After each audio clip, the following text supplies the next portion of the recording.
So Joe Manchin just said that he's voting no on the Build Back Better bill. If you don't know what the Build Back Better bill is, that's just the name for the reconciliation bill that was supposed to be passed.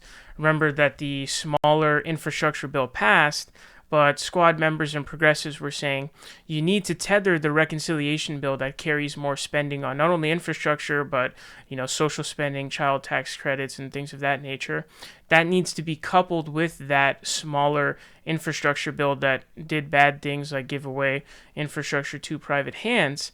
Because that would put leverage on the Senate. The House would have leverage on the Senate saying, well, if you vote no on this package, you're also voting no for that lower amount.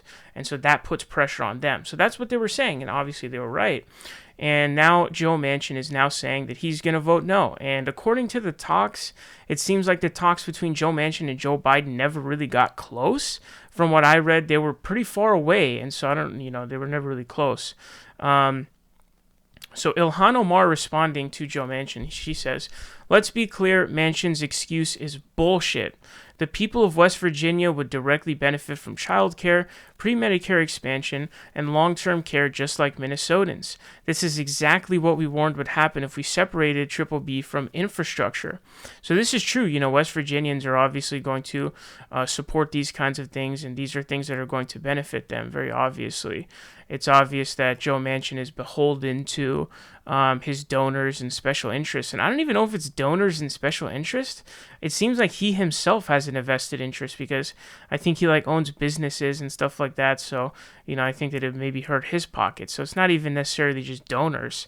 I think it'll impact him as well. So it's directly, just a direct thing. So obviously Ilhan Omar saying that it's bullshit is a pretty big deal. Congressional member using the B word in this situation, the BS word. Cori Bullsh saying, honestly, I'm frustrated with every Democrat who agreed to tie the fate of our most vulnerable communities to the corporatist ego of one senator. No one should have backed out of our initial strategy that would have kept BBB alive. POTUS, you need to fix this. So Cori Bullsh calling on Joe Biden to say, you need to fix this.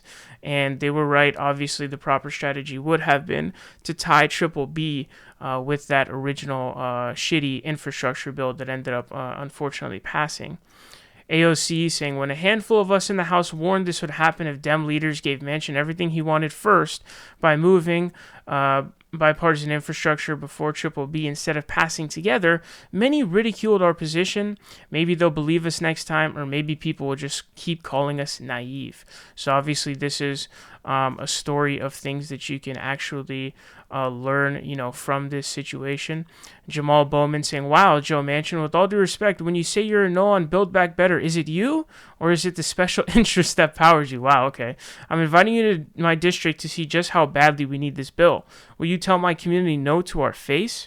This is impact if you're no more child tax credit payments, no affordable child care, no paid leave, no immigration protections, no community violence and trauma intervention funding, no $35 a month cap on insulin, no down payment assistance, no housing vouchers, and the list even continues to go on.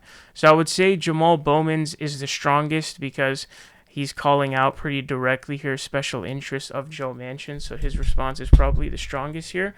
But Ilhan Omar obviously dropping the BS bomb, so obviously that could be construed, or that could be interpreted as being even bigger.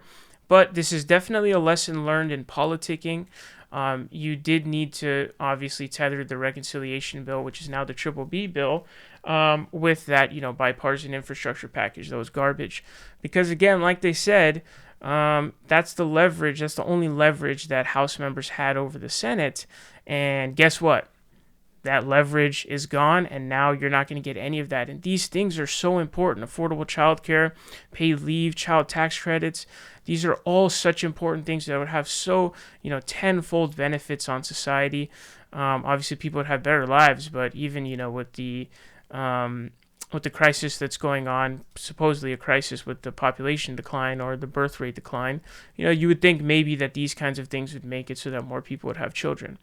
But Joe Manchin being called out by the squad, as well as a lot, even in mainstream media this time around. So he's getting a lot of backlash. But so are Democrats who, reneged on attaching BBB to that bipartisan infrastructure package.